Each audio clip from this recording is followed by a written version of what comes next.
আসসালামু আলাইকুম ওরহমতুল্লাহ। প্রিয় ভিউয়ার্স, সালামের উত্তর দেওয়া ওয়াজিব, তাই সকলেই কমেন্ট বক্সে সালামের উত্তর দিয়ে যাবেন। সম্মানিত ভিউয়ার্স, ভিডিওটি ভালো লাগলে ভিডিওটির দ্বারা উপকৃত হলে ভিডিওতে লাইক করে আমিন লিখে কমেন্ট করবেন। তারপর ভিডিওটি শেয়ার করে চ্যানেলটি সাবস্ক্রাইব করে আমাদের পাশে থাকবেন। সম্মানিত ভিউয়ার্স, আজকের ভিডিওতে আলোচনা করব এমন 5টি আমল সম্পর্কে, যে 5টি আমল করিলে আল্লাহ তাআলা আপনার জীবনের সকল বিপদ আপদ, বালা মুসিবত, দুশ্চিন্তা এবং দারিদ্রতা দূর করে দিবেন এবং আল্লাহ পাক রব্বুল আলামিন আপনাকে গায়বীভাবে অনেক টাকা পয়সা দান করবেন। সুবহানাল্লাহ। সম্মানিত ভিউয়ার্স, বিপদ আপদ, বালা মুসিবত থেকে মুক্তি পাওয়ার এবং দারিদ্রতা থেকে মুক্ত হয়ে অনেক টাকা পয়সা, ধন সম্পদের মালিক হওয়ার এই 5টি আমল সম্পর্কে জানতে চাইলে ভিডিওটি স্কিপ না করে সম্পূর্ণ ভিডিওটি দেখতে থাকুন। সম্মানিত ভিউয়ার্স, বিপদ আপদ, বালা মুসিবত, দুশ্চিন্তা থেকে মুক্ত হওয়ার এবং দারিদ্রতা থেকে মুক্ত হওয়ার প্রথম আমলটি হচ্ছে ইস্তেগফার। সম্মানিত ভিউয়ার্স, প্রথমে আমরা ইস্তেগফার পাঠ করার কিছু গুরুত্বপূর্ণ ফজিলত ও পুরস্কার সম্পর্কে কোরআন এবং হাদিস থেকে জেনে নেব। তারপর আমরা জেনে নেব কোন ইস্তেগফারটি পাঠ করিলে আল্লাহ তাআলা আপনার জীবনের সকল গুনাহ মাফ করে দিবেন এবং আপনার সকল বিপদ আপদ, বালা মুসিবত দূর করে দিবেন এবং আল্লাহ পাক রব্বুল আলামিন আপনার দারিদ্রতা দূর করে আপনাকে অনেক টাকা পয়সা, ধন সম্পদের মালিক বানাবেন। সুবহানাল্লাহ। আল্লাহ পাক রব্বুল আলামিন পবিত্র কোরআনের মধ্যে বলেন, ইল্লা মান তাবা ওয়া আমানা ওয়া আমিলা আমালান সালিহা ফাউলাইকা ইউবাদদিলুল্লাহু সাইয়্যাতিহিম হাসানাত ওয়া কানাল্লাহু গফুরার রহিমা। অর্থ, তবে যে ব্যক্তি তাওবা করে, ঈমান আনে এবং সৎকর্ম করে, পরিণামে আল্লাহ তাআলা তার পাপগুলোকে নেকি দ্বারা পরিবর্তন করে দেন। সুবহানাল্লাহ। আল্লাহু আকবার। আল্লাহ তাআলা অতি ক্ষমাশীল ও পরম দয়ালু। সূরা ফুরকান আয়াত নং 70। অন্য এক আয়াতে আল্লাহ তাআলা বলেন, আর যে ব্যক্তি আল্লাহকে ভয় করবে, আল্লাহ তাআলা তার সমস্ত সমস্যা থেকে উত্তরণের পথ বের করে দিবেন আর তাকে এমন জায়গা থেকে রিজিক দান করবেন যা সে কল্পনাও করতে পারবে না, অর্থাৎ তার ধারণার বাইরে থেকে আল্লাহ তাআলা তার রিজিকের ব্যবস্থা করে দিবেন। সুবহানাল্লাহ। আর যে ব্যক্তি আল্লাহর উপর ভরসা করবে, তার জন্য তিনি যথেষ্ট হবেন। নিশ্চয়ই আল্লাহ তাআলা তার মনের সকল ইচ্ছা পূরণ করবেনই। সুবহানাল্লাহ। আল্লাহু আকবার। সূরা তালাক আয়াত নং 2 থেকে 3। সম্মানিত ভিউয়ার্স, আল্লাহকে ভয় করার সর্বোত্তম মাধ্যম হচ্ছে ইস্তেগফার, ক্ষমা প্রার্থনা করা। কারণ যখনই বান্দার মাধ্যমে ইচ্ছায় কিংবা অনিচ্ছায় কোনো গুনাহ হয়ে যায়, তখন বান্দা যদি আল্লাহর ভয়ে, আল্লাহর জাহান্নামের ভয়ে, আল্লাহর আযাবের ভয়ে সাথে সাথে আল্লাহ তাআলার কাছে তাওবা ইস্তেগফার করে ক্ষমা প্রার্থনা করে, তাহলে আল্লাহ তাআলা অনেক খুশি হন, অনেক পছন্দ করেন। আর এর মাধ্যমেই আল্লাহ তাআলাকে ভয় করা হয়। আর আল্লাহ তাআলার উপর ভরসা করার সর্বোত্তম মাধ্যম হচ্ছে সর্ব অবস্থায়, বিপদ আপদে, বালা মুসিবতে, দুঃখে কষ্টে সব সময় আল্লাহ তাআলার উপর ভরসা করা। আর যে ব্যক্তি সর্ব অবস্থায় আল্লাহ তাআলার উপর ভরসা করবে, তার জন্য আল্লাহ তাআলাই যথেষ্ট হবেন। সুবহানাল্লাহ। আল্লাহু আকবার। অন্য এক আয়াতে আল্লাহ তাআলা বলেন, আমি অবশ্যই ক্ষমাশীল তার প্রতি যে ব্যক্তি তাওবা করে, ঈমান আনে, সৎকর্ম করে ও সৎ পথে অবিচল থাকে। সূরা তাহা আয়াত নং 82। অন্য এক আয়াতে আল্লাহ তাআলা মানবজাতিকে শিক্ষা দেওয়ার জন্য বলেন, তুমি তোমার প্রতিপালকের প্রশংসা সহ তার পবিত্রতা ও মহিমা ঘোষণা করো এবং তার কাছে ক্ষমা প্রার্থনা করো। নিশ্চয়ই আল্লাহ তাআলা তাওবা কবুলকারী। সূরা নাসর আয়াত নং 3। এক হাদিসে আল্লাহর রাসূল সাল্লাল্লাহু আলাইহি ওয়াসাল্লাম বলেন, নিশ্চয়ই আল্লাহ তাআলা বান্দার তাওবা কবুলের জন্য পশ্চিম দিকে একটি দরজা খোলা রেখেছেন, যার প্রশস্ততা হচ্ছে 70 বছরের পথ। সূর্য পশ্চিম দিকে উদয় না হওয়া পর্যন্ত এ দরজা বন্ধ করা হবে না। সুবহানাল্লাহ। অর্থাৎ কিয়ামত পর্যন্ত এ দরজা বন্ধ করা হবে না। কিয়ামত পর্যন্ত এ দরজা খোলা রাখা হবে। বান্দা যখনই আল্লাহ তাআলার কাছে তাওবা ইস্তেগফার করবে, ক্ষমা প্রার্থনা করবে, আল্লাহ তাআলা সাথে সাথে বান্দাকে ক্ষমা করে দিবেন। সুবহানাল্লাহ। আল্লাহু আকবার। তিরমিজি শরীফ হাদিস নং 3536। সম্মানিত ভিউয়ার্স, অন্যান্য নবীর উম্মতদের জন্য একটি নির্দিষ্ট স্থান বা নির্দিষ্ট সময় ছিল যখন তার তাওবা করতে হতো, কিন্তু আমরা শেষ নবীর উম্মত দেখে আল্লাহ তাআলা আমাদেরকে এরকম মর্যাদা দিয়েছেন যে আমরা যখনই, যে অবস্থাতেই, যেই স্থানেই আল্লাহ তাআলার কাছে তাওবা ইস্তেগফার করব, ক্ষমা প্রার্থনা করব, আল্লাহ তাআলা সাথে সাথে আমাদেরকে ক্ষমা করে দিবেন ইনশাআল্লাহ। সম্মানিত ভিউয়ার্স, ইস্তেগফার পাঠ করলে যে আল্লাহ তাআলা কি পরিমাণ খুশি হয় তা তা আপনারা চিন্তাও করতে পারবেন না। রাসূল সাল্লাল্লাহু আলাইহি ওয়াসাল্লাম বলেন, মরুভূমিতে হারিয়ে যাওয়া ওট খুঁজে পেয়ে ওটের মালিক যতটা খুশি হয়, যখন কোনো গুনাহগার বান্দা আল্লাহ তাআলার কাছে তাওবা করে তখন আল্লাহ তাআলা এর চাইতেও বেশি খুশি হন। সুবহানাল্লাহ, আল্লাহু আকবার। বুখারী শরীফ হাদিস নং 6309। অন্য এক হাদিসে বলা হয়েছে, আবু হুরায়রা রাদিয়াল্লাহু তাআলা আনহু থেকে বর্ণিত, তিনি বলেন, আমি রাসূল সাল্লাল্লাহু আলাইহি ওয়াসাল্লামকে বলতে শুনেছি, রাসূল সাল্লাল্লাহু আলাইহি ওয়াসাল্লাম বলেন, আল্লাহর শপথ, আমি প্রতিদিন আল্লাহ তাআলার কাছে ৭০ বারের অধিক তাওবা ইস্তেগফার পাঠ করি। সুবহানাল্লাহ, আল্লাহু আকবার। বুখারী শরীফ হাদিস নং 6307। সম্মানিত ভিউয়ার্স, একটু চিন্তা করে দেখুন, যে নবী সাল্লাল্লাহু আলাইহি ওয়াসাল্লামের একটি সগীরা গুনাহ পর্যন্ত ছিল না, সেই নবী সাল্লাল্লাহু আলাইহি ওয়াসাল্লাম যদি দৈনিক ১০০ বার তাওবা ইস্তেগফার পাঠ করে থাকে, তাহলে আমাদের দৈনিক কতবার তাওবা ইস্তেগফার পাঠ করা উচিত? আল্লাহু আকবার। সম্মানিত ভিউয়ার্স, তাওবা ইস্তেগফার করিলে যে শুধুমাত্র গুনাহ মাফ হয় এমনটা নয়, বরং তাওবা ইস্তেগফার করিলে আল্লাহ তাআলা বান্দার জীবনের সকল বিপদ আপদ, বালা মুসিবত, দুঃখ কষ্ট, দুশ্চিন্তা দূর করে দেন এবং বান্দার দারিদ্রতা আল্লাহ তাআলা দূর করে দেন এবং গায়বীভাবে অনেক টাকা পয়সা ধন সম্পদ দান করেন। সুবহানাল্লাহ। সম্মানিত ভিউয়ার্স, এ কারণেই মূলত রাসূল সাল্লাল্লাহু আলাইহি ওয়াসাল্লাম বেশি বেশি তাওবা ইস্তেগফার করতেন, কারণ রাসূল সাল্লাল্লাহু আলাইহি ওয়াসাল্লামের কোনো গুনাহ ছিল না। সুতরাং তিনি গুনাহের থেকে পবিত্র হওয়ার জন্য ইস্তেগফার করতেন না, বরং সমস্ত রকমের বিপদ আপদ, বালা মুসিবত থেকে মুক্তি পাওয়ার জন্যই বেশি বেশি তাওবা ইস্তেগফার পাঠ করতেন। সম্মানিত ভিউয়ার্স, আল্লাহর রাসূল সাল্লাল্লাহু আলাইহি ওয়াসাল্লাম ইস্তেগফার পাঠ করার প্রতি উৎসাহ দিয়ে বলেন, হে লোক সকল, তোমরা আল্লাহ তাআলার কাছে বেশি বেশি তাওবা ইস্তেগফার পাঠ করো, কারণ আমি নিজেও দৈনিক ১০০ বার তাওবা ইস্তেগফার পাঠ করি। আল্লাহু আকবার। অন্য এক হাদিসে বলা হয়েছে, রাসূল সাল্লাল্লাহু আলাইহি ওয়াসাল্লাম বলেন, যার আমলনামায় ইস্তেগফার অধিক সংখ্যায় পাওয়া যাবে তার জন্য রইল সুসংবাদ। সুবহানাল্লাহ, আল্লাহু আকবার। অপর এক হাদিসে বলা হয়েছে, আয়েশা সিদ্দিকা রাদিয়াল্লাহু তাআলা আনহা থেকে বর্ণিত, তিনি বলেন, রাসূল সাল্লাল্লাহু আলাইহি ওয়াসাল্লাম বলেছেন, বান্দা যখন গুনাহ করার পর তা স্বীকার করে এবং অনুতপ্ত হয়, অতঃপর আল্লাহ তাআলার কাছে ক্ষমা প্রার্থনা করে, তখন আল্লাহ তাআলা বান্দাকে ক্ষমা করে দেন। সুবহানাল্লাহ, আল্লাহু আকবার। মিশকাত শরীফ হাদিস নং 2330।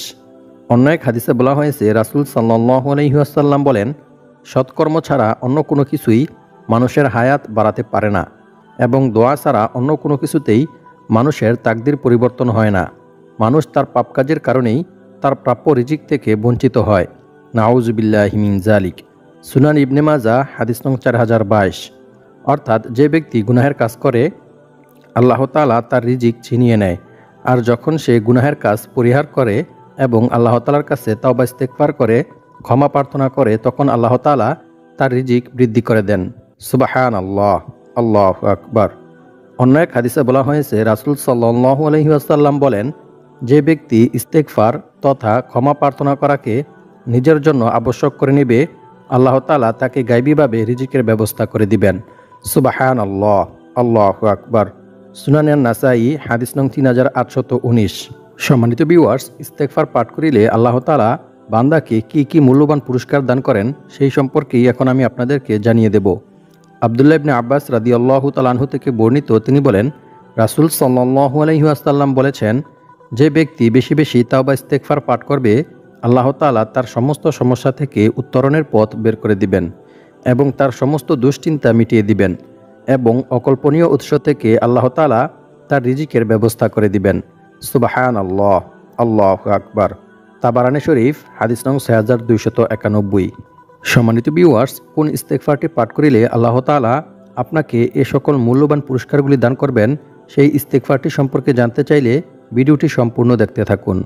সম্মানিত ভিউয়ার্স, এখন আলোচনা করব বিপদ আপদ, বালা মুসিবত, দুঃখ কষ্ট থেকে মুক্তি পাওয়ার 2 নং আমলটি সম্পর্কে। 2 নং আমলটি হচ্ছে দুরূদ শরীফ, বেশি বেশি দুরূদ শরীফ পাঠ করা। সম্মানিত ভিউয়ার্স, আমরা এখন দুরূদ শরীফ পাঠ করা সম্পর্কে কোরআন এবং হাদিস থেকে কিছু গুরুত্বপূর্ণ ফজিলতের বিষয়ে জেনে নেব। হযরত ওমর বিন খাত্তাব রাদিয়াল্লাহু তাআলা আনহু বলেন, নিশ্চয়ই বান্দার দোয়া মুনাজাত আসমান ও জমিনের মাঝখানে ঝুলন্ত অবস্থায় থাকে, তার কোনো কিছুই আল্লাহ পাকের নিকট পৌঁছায় না যতক্ষণ না বান্দা তার নবীর প্রতি দুরূদ পাঠ করবে। তিরমিজি শরীফ। সুতরাং দোয়া করার আগে ও পরে এবং যে কোনো আমল করার আগে ও পরে অবশ্যই দুরূদ শরীফ পাঠ করতে হবে। অন্য এক হাদিসে বলা হয়েছে, রাসূল সাল্লাল্লাহু আলাইহি ওয়াসাল্লাম বলেন, যে ব্যক্তি আমার প্রতি একবার দুরূদ পাঠ করবে, আল্লাহ তাআলা তার উপর 10টি রহমত নাজিল করবেন, তার 10টি ভুল ক্ষমা করে দেবেন এবং তার জন্য 10টি স্তরের মর্যাদা উন্নত করবেন। সুবহানাল্লাহ। নাসাই শরীফ। অন্য এক হাদিসে বলা হয়েছে, রাসূল সাল্লাল্লাহু আলাইহি ওয়াসাল্লাম বলেন, কিয়ামতের দিন আমার সবচাইতে কাছের মানুষ তারাই হবে যারা আমার উপর বেশি বেশি দুরূদ শরীফ পাঠ করবে। সুবহানাল্লাহ। তিরমিজি শরীফ। অপর এক হাদিসে বলা হয়েছে, রাসূল সাল্লাল্লাহু আলাইহি ওয়াসাল্লাম বলেন, যে ব্যক্তি আমার উপর সকালে 10 বার ও সন্ধ্যায় 10 বার দুরূদ শরীফ পাঠ করবে, তার জন্য কিয়ামতের দিন আমার সুপারিশ নসিব হবে। সুবহানাল্লাহ। আল্লাহু আকবার। সম্মানিত ভিউয়ার্স, এছাড়াও গুরুত্বপূর্ণ একটি দুরূদ শরীফ রয়েছে, যে দুরূদ পাঠ করিলে স্বয়ং রাসূল সাল্লাল্লাহু আলাইহি ওয়াসাল্লাম নিজে আপনার হাত ধরে আপনাকে জান্নাতে পৌঁছে দিবেন। সুবহানাল্লাহ। আবু সাঈদ খুদরি রাদিয়াল্লাহু তাআলা আনহু থেকে বর্ণিত, তিনি বলেন, রাসূল সাল্লাল্লাহু আলাইহি ওয়াসাল্লাম বলেছেন, যে ব্যক্তি এই দুরূদ 3 বার পাঠ করবে, তার জন্য জান্নাত ওয়াজিব হয়ে যাবে। দুরূদটি হচ্ছে, রাদিতু বিল্লাহি রাব্বাও ওয়া বিল ইসলামি দীনাও ওয়া বিমুহাম্মাদিন সাল্লাল্লাহু আলাইহি ওয়াসাল্লাম নাবিয়্যাও ওয়া রাসূলা। অর্থ, আমি আল্লাহকে রব, ইসলামকে দ্বীন এবং মুহাম্মদ সাল্লাল্লাহু আলাইহি ওয়াসাল্লামকে নবী হিসেবে পেয়ে সন্তুষ্ট হয়েছি। মুসলিম শরীফ, হাদিস নং 1884। অন্য এক হাদিসে বলা হয়েছে, মুনাইজির রাদিয়াল্লাহু তাআলা আনহু থেকে বর্ণিত, তিনি বলেন, আমি রাসূল সাল্লাল্লাহু আলাইহি ওয়াসাল্লামকে বলতে শুনেছি, রাসূল সাল্লাল্লাহু আলাইহি ওয়াসাল্লাম বলেছেন, যে ব্যক্তি সকালে এবং সন্ধ্যায় এই দুরূদ পাঠ করবে, কিয়ামতের দিন আমি তার হাত ধরে তাকে জান্নাতে পৌঁছে দেব। সুবহানাল্লাহ। আল্লাহু আকবার। অপর এক হাদিসে বলা হয়েছে, রাসূল সাল্লাল্লাহু আলাইহি ওয়াসাল্লাম বলেন, যে ব্যক্তি সকাল বিকেল 3 বার এই দুরূদ পাঠ করবে, কিয়ামতের দিন আল্লাহ তাআলা ওই ব্যক্তির নেকি বৃদ্ধির মাধ্যমে তাকে সন্তুষ্ট করবেন। সুবহানাল্লাহ। আল্লাহু আকবার। তিরমিজি শরীফ, 2য় নং খণ্ড, 176 পৃষ্ঠা। সম্মানিত ভিউয়ার্স, বিপদ আপদ, বালা মুসিবত, দুঃখ কষ্ট থেকে বাঁচতে চাইলে এবং যে কোনো সময়ে যে কোনো পরিস্থিতিতে দোয়া করতে চাইলে অবশ্যই দোয়ার আগে ও পরে, আমল করার আগে ও পরে দুরূদ শরীফ পাঠ করতে হবে। সম্মানিত ভিউয়ার্স, বিপদ আপদ, বালা মুসিবত, দুঃখ কষ্ট থেকে বাঁচার 3 নং আমলটি হচ্ছে বেশি বেশি দোয়া করা। দোয়ার মাধ্যমে আল্লাহ তাআলা বান্দার ভাগ্যকে পরিবর্তন করে দেন। তাই অবশ্যই সর্ব অবস্থায় সব সময় আল্লাহ তাআলার কাছে বেশি বেশি দোয়া করতে হবে। দোয়া সম্পর্কে রাসূল সাল্লাল্লাহু আলাইহি ওয়াসাল্লাম বলেন, নুমান ইবনে বশীর রাদিয়াল্লাহু তাআলা আনহু থেকে বর্ণিত, তিনি বলেন, রাসূল সাল্লাল্লাহু আলাইহি ওয়াসাল্লাম বলেছেন, দোয়াই হচ্ছে ইবাদতের মগজ। তিরমিজি শরীফ, হাদিস নং 3293। তাই সর্ব অবস্থায় সব সময় বেশি বেশি আল্লাহ তাআলার কাছে দোয়া করতে হবে। অন্য এক হাদিসে বলা হয়েছে, রাসূল সাল্লাল্লাহু আলাইহি ওয়াসাল্লাম বলেন, আল্লাহর নিকট বান্দার দোয়া অপেক্ষা অধিক মূল্যবান জিনিস আর কিছুই নেই। সুবহানাল্লাহ। তিরমিজি শরীফ, হাদিস নং 3292। এছাড়াও দোয়া করা সম্পর্কে স্বয়ং আল্লাহ তাআলা নিজেই কোরআনের মধ্যে বলেন, অকালা রব্বুকুম উদউনি আস্তাজিব লাকুম ইন্নাল্লাযীনা ইস্তাকবিরুনা আন ইবাদাতি সায়াদখুলুনা জাহান্নামা দাখিরিন। আল্লাহ তাআলা বলেন, তোমরা আমাকে ডাকো, আমি তোমাদের ডাকে সাড়া দেব, তোমাদের দোয়া কবুল করব। নিশ্চয়ই অহংকার বশত যারা আমার ইবাদত থেকে মুখ ফিরিয়ে নেয়, অর্থাৎ আমার কাছে দোয়া করে না, আমার কাছে কিছু চায় না, তারা লাঞ্ছিত হয়ে জাহান্নামে প্রবেশ করবে। নাউজুবিল্লাহি মিন যালিক। তিরমিজি শরীফ, হাদিস নং 2969। তাই সর্ব অবস্থায় সব সময় যে কোনো প্রয়োজনে, বিপদ আপদে, বালা মুসিবতে আল্লাহ তাআলার কাছে দোয়া করতে হবে, আল্লাহ তাআলার কাছে চাইতে হবে। অন্য এক হাদিসে বলা হয়েছে, আবু হুরায়রা রাদিয়াল্লাহু তাআলা আনহু থেকে বর্ণিত, তিনি বলেন, রাসূল সাল্লাল্লাহু আলাইহি ওয়াসাল্লাম বলেছেন, যে ব্যক্তি আল্লাহ তাআলার কাছে কিছু চায় না, আল্লাহ তাআলার কাছে দোয়া করে না, আল্লাহ তাআলা তার উপর রাগান্বিত হন। নাউজুবিল্লাহি মিন যালিক। জামিয়া তিরমিজি, হাদিস নং 2686। সম্মানিত ভিউয়ার্স, দুনিয়ার মানুষের কাছে কিছু চাইলে দুনিয়ার মানুষ নারাজ হয়, কিন্তু আল্লাহ তাআলার কাছে কিছু না চাইলে আল্লাহ তাআলা নারাজ হয়। আল্লাহু আকবার। তাই আমাদেরকে সব সময় আল্লাহ তাআলার কাছে বেশি বেশি চাইতে হবে। সম্মানিত ভিউয়ার্স, বিপদ আপদ, বালা মুসিবত, দুঃখ কষ্ট থেকে মুক্তি পাওয়ার 4 নং আমলটি হচ্ছে দোয়া ইউনুস।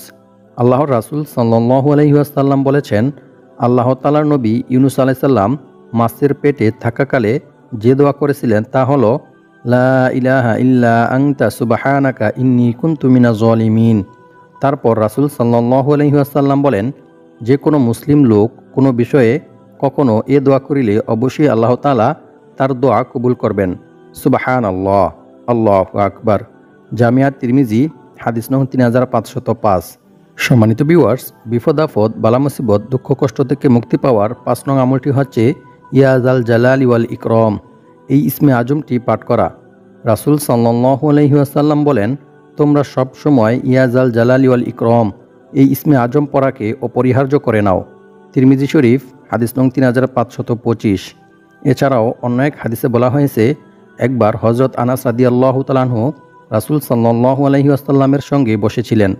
তখন ওই জায়গায় একজন লোক এসে নামাজ পড়ে এই দোয়া করল, আল্লাহুম্মা ইন্নী আসআলুকা বিআন্না লাকাল হামদ লা ইলাহা ইল্লা আনতাল মান্নান বাদিউস সামাওয়াতি ওয়াল আরদ ইয়া যাল জালালি ওয়াল ইকরাম ইয়া হাইয়্যু ইয়া কাইয়্যুম।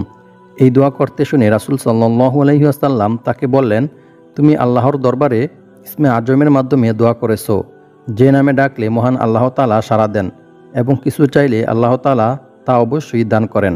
সুবহানাল্লাহ। আবু দাউদ শরীফ, হাদিস নং 1496।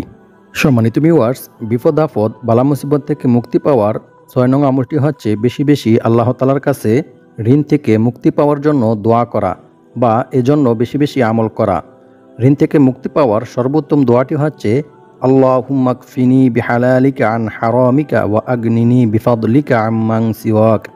সম্মানিত ভিউয়ার্স, সমস্ত কিছুর মূলেই এই ঋণ। ঋণের কারণেই মানুষ চিন্তিত হয়ে যায় এবং খারাপ কাজের মধ্যে জড়িয়ে পড়ে। সম্মানিত ভিউয়ার্স, ঋণ থাকলে মানুষের আর কোনো কিছুই ভালো লাগে না। তখন সে ধীরে ধীরে চিন্তিত হয়ে যায়, পেরেশানের মধ্যে পড়ে যায়, আর ধীরে ধীরে চুরিচামারি বা খারাপ কাজ করতে থাকে। তাই আল্লাহর রাসূল সাল্লাল্লাহু আলাইহি ওয়াসাল্লাম নিজেও বেশি বেশি ঋণ থেকে মুক্ত হওয়ার জন্য বেশি বেশি দোয়া করতেন এবং সাহাবায়ে কেরামদেরকেও বেশি বেশি দোয়া করার জন্য নির্দেশ দিতেন।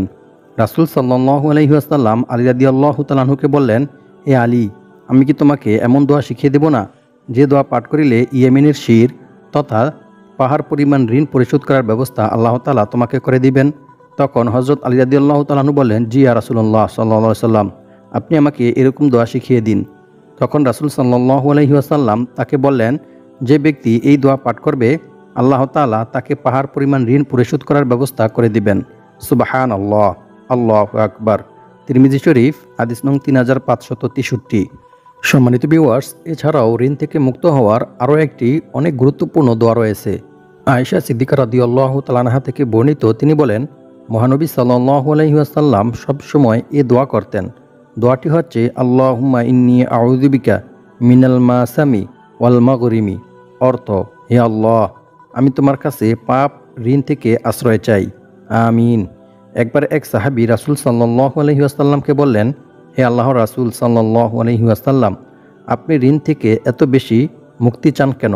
রাসূল সাল্লাল্লাহু আলাইহি ওয়াসাল্লাম বললেন, মানুষ যখন ঋণগ্রস্ত হয় তখন সে কথা বললে মিথ্যা বলে এবং ওয়াদা করলে তা বরখেলাফ করে। আল্লাহ পাক রব্বুল আলামিন আমাদের সবাইকে এই আমলগুলো করে বিপদ আপদ, বালা মুসিবত, দুঃখ কষ্ট এবং ঋণ থেকে মুক্ত হওয়ার তৌফিক দান করুক, আমিন।